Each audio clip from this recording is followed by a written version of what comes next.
Hello and welcome to this week's coffee vlog. It's now Friday the 1st of September. Why would you even do that?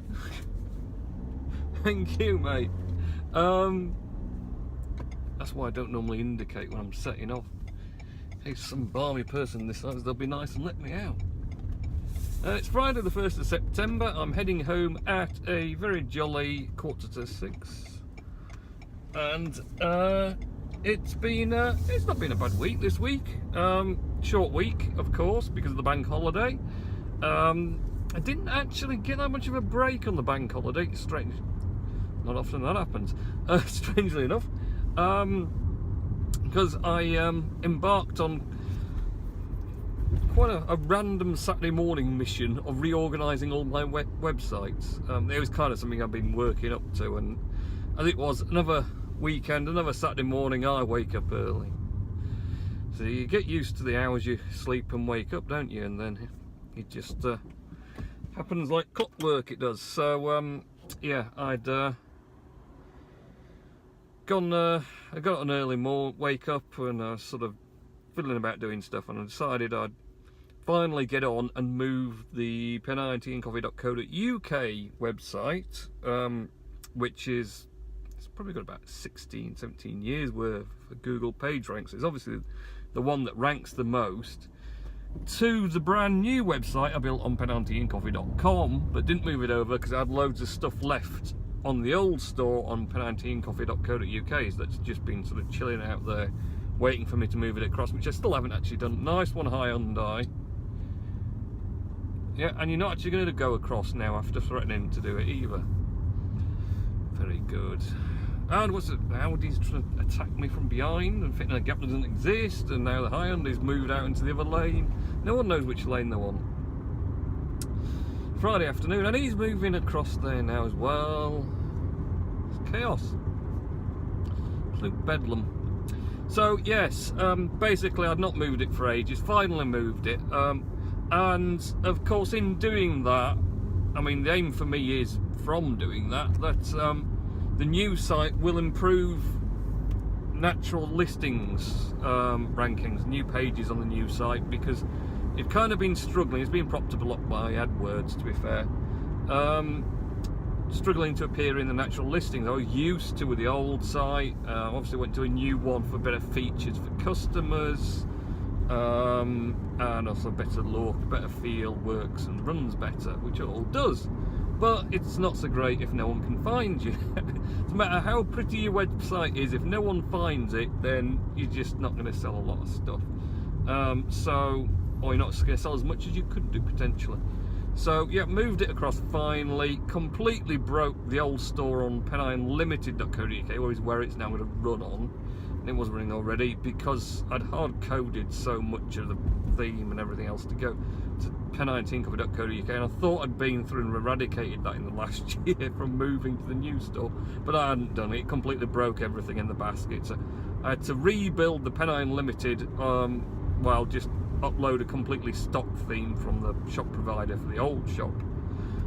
So I had all that malarkey going on, and I also moved Phone Maniac from its existing shop provider to a completely and utterly different one on different store provider entirely. So I moved the whole domain over, new web hosting space, had to upload and set up a brand new store on there and start building stuff into it, which I've been building slowly. Kind of got a bit bored of that, to be honest, so I've stopped where I got to, but I got most of the main stuff up. So Phone Maniac's completely different and changed, and that's being worked on as well. So generally I had a busy weekend working during the bank holiday weekend. We did do some stuff with the family and garden and house, around the house and stuff, so not just work, but yeah, right, I better go in and sort out my parcels, which I've got many parcels. Tuesday I had bucket loads, and they weren't, the guy behind the counter, my favourite mate behind the counter, wasn't too, well, he wasn't annoyed, but he just said, oh, it's typical this, we had a late delivery, and the boss had locked up the stock room, and this delivery turned up afterwards, so he got all the stock behind the counter with him. Then I turned up with 16 odd parcels, in some big ones, and filled it up even more for him. Right, I'm off in, so I shall catch you in a minute. See ya. And the parcels have been dropped. Not as busy today, I don't think, in there. I saw a lot of parcels myself, though.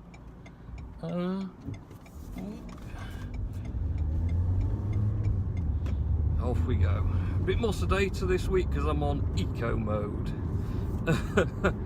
I spent about a week with eco mode off, being sort of reckless, and now I've gone back to frugality and to get some decent miles per gallon out of the engine. It's an interesting thing, the eco mode on this. It kind of tones the engine down so you don't get that surging acceleration. Although if you do ram the throttle to the floor, it will eventually drag itself moving, but it certainly tones down the speed on the car a bit. And it's supposed to reduce the aircon, but I try not to use the aircon much anyway, and whatever else. So, but I think the eco mode does make a little bit of difference for the fuel economy. Certainly if you're doing long motorway trips, eco's well worth it, because of course the acceleration side of it doesn't matter so much. You're just cruising along, aren't you? So engine start and off we go. So but yeah, I'm back on eco mode, so it just doesn't quite have that pull with it off. What I've started doing is kind of a bit bizarre. I know it'll be a bit bizarre. We're wobbling about a lot now. I moved it back up again. I moved it down and had it sat on the dash mat thing to maybe stop the wobble. And then I noticed last week what was happening is that you could hear the squeak of it against the dash mat while I was driving along. So I thought, what's worse, listening to the squeak while I'm talking or seeing the wobble? And I thought, well, maybe the squeak's more annoying than the wobble about. So I don't know. I don't know why there's so much wobble. Maybe it's because it's the 7 Plus and it's quite big. Maybe it's the car. I don't know. I just don't know. But anyway, we have lots of wobble. So yeah, the strange thing I do with this sort of eco mode is I kind of have it on most of the time, so I get used to the car being kind of a bit sluggish and not so fast and whatever else. And then I say when I have these little moments where I want a bit of performance, I treat it like a sport button and turn off eco mode, and the car goes all monstrous and fast and flies, and it's like, wow, it's a new car almost. It's super powered.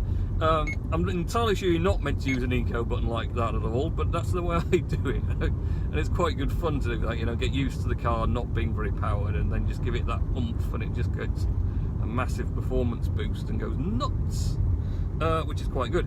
So, returning to the amazing story about the time capsule that stopped running after the power went out last week. I got a new 1 terabyte drive for it, put it in, and it didn't help. It still didn't want to boot up. Came up with this orange light. So I ended up taking a 500 gigabyte 2.5 inch drive, which of course only needs 5 volt, not 12 volt power. Taking that out, putting that in, and the time capsule booted fine with it and read the drive, and everything was hunky-dory. So, having bought a new 1 terabyte drive for the time capsule, and also a bit close to the lines, I also bought a well, I also had the other 1 terabyte, which presumably was fine, and in fact I found out was fine. I got a one of those external plug-ins for, well, it does 2.5 and 3.5 inch, but for 3.5 inch of course you need the 12 volt supply, so you need a separate power supply. So I got a powered external plug-in, and then plugged that into the MacBook, and sure enough it just read all of it, no problem. So there's nothing wrong with that 1 terabyte drive. It was just the power supply in the time capsule wasn't up to powering a big 3.5 inch drive. So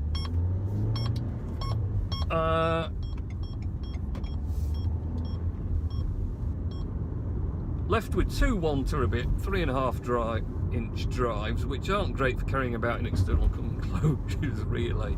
I had to sort of figure out what I was going to do. I could have returned that 1 terabit drive I bought, but it kind of seemed a bit, you know, churlish. I mean, I didn't buy it in error. I bought it for a reason. Just what I wanted it for didn't actually help.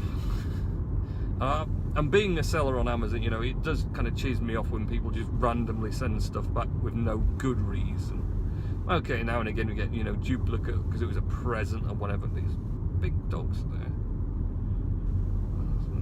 Don't want them running out at me. So I just thought, well, I'm not going to send this drive I got back. I mean, it was a reasonable price anyway for the 1 terabit drive. So, like I say, I decided to pick up this Buffalo NAS instead, which I think is an LS220D or something. So it's a 1 terabit drive by NAS. That turned into a bit of malarkey on its own, because it was supposed to come from Amazon on Wednesday, and Wednesday at 3 AM Amazon sent me an email saying there was a delay on it because they hadn't been able to secure the stock from the manufacturer or something.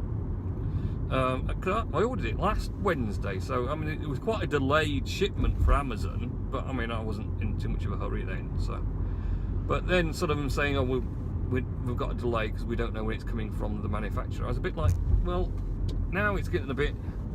So I had a look about, and funny enough, I found box.co.uk, never found them before. They'd got 9 in stock, they said, and could get it shipped out pretty quick, and it was going to be the same price, so they cancelled the Amazon, went with box. They had a 2-day service for £4 with Hermes, or you could pay like £8 for next day, and I was like, well, I'll go with a £4 one and see when it turns up. And it turned up the next day at 10 AM at home. No, I wasn't at home, I was at work, but I got a notification to say it'd been signed for. So it arrived next day anyway from them, which is pretty good. Shoved the 2 drives in, no problem at all. Plugged it all into the Ethernet and power, just where I was going to have it. At some dirty birds pooped on my window. Shocking. Damn birds. Plugged it all in, set it off, and then tried to use the amazing utility thing that comes with the Buffalo, where you download it from the website, so I'd pre-download it, to pick up the NAS, and that couldn't find it anywhere. And I thought, well, maybe it's because I'm using High Sierra, the new one, and the installer didn't like it. So it installed all right, it was there, but it just wasn't picking nothing up. So I tried installing the installer on the Mac Mini, which is on Sierra, the older version, not being updated to the new Apple HFS or whatever. So thought, right, Oliver, I'll try it on that. So I had to remote log into that, install it on that. Didn't seem to be very happy about that bit at all. Ended up rebooting the Mac Mini to get it to even detect the stupid software. The software was up, did more when I did actually the search. It probably brought up the search bar, it was searching for it. Still didn't find it, perplexed me completely.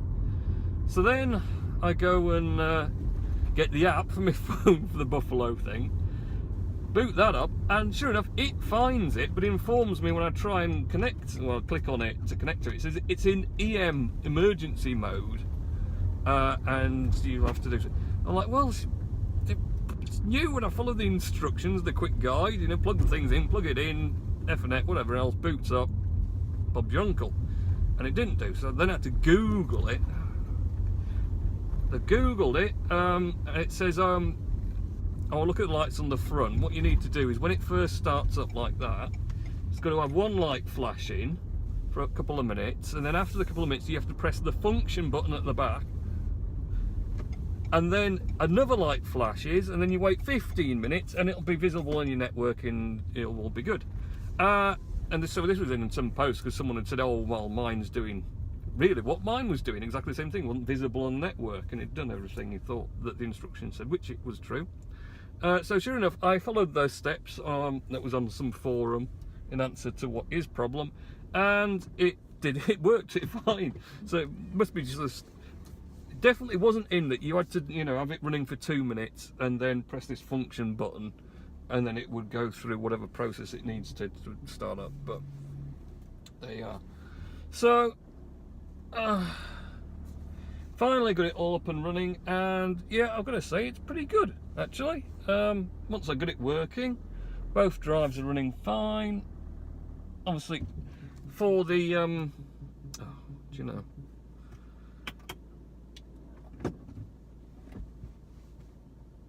Oh, you're not going to shut off now either. Right, for the time capsule one, when I plugged it in, I took all the data off it I could do, because I knew it needed formatting. So formatted it to just wipe off, because there was about 3 partitions on there for some reason, the time capsule had. So just wiped it blank, and then I think it had to be FAT32 for the Buffalo to register it, whatever. So I just wiped it blank, completely ready for the Buffalo to format it itself in whatever it needed, which seemed to work. That worked fine. So got it all up and running, and it nicely got picked up by the Macs just as like an external device.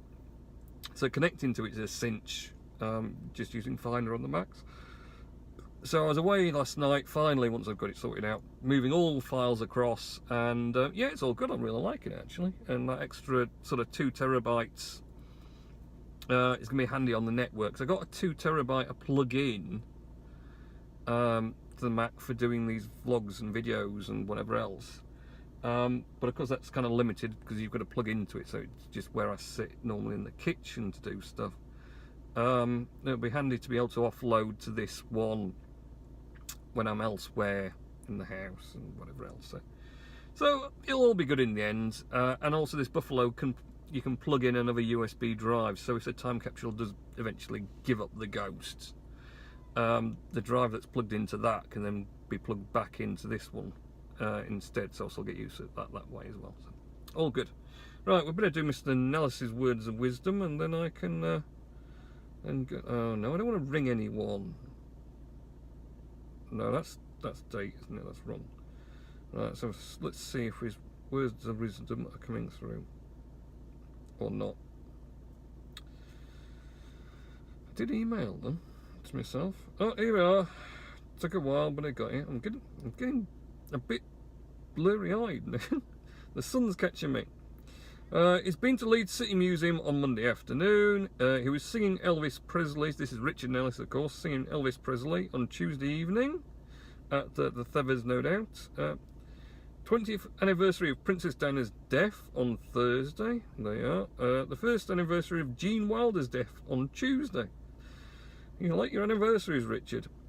He's going to go to Bradford Industrial Museum with his grandparents, who are at his mum's parents. Who are my mum's parents? Yes, your grandparents are your mum's parents, Richard. That's correct.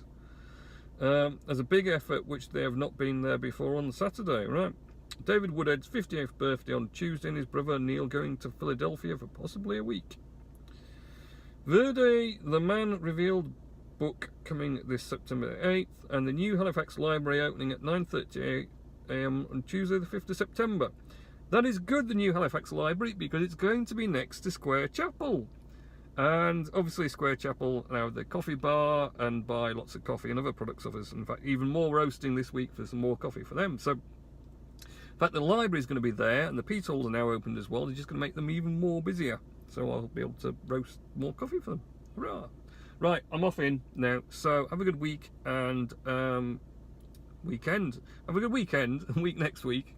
And I'll catch you in next week's coffee vlog. Okay, see ya!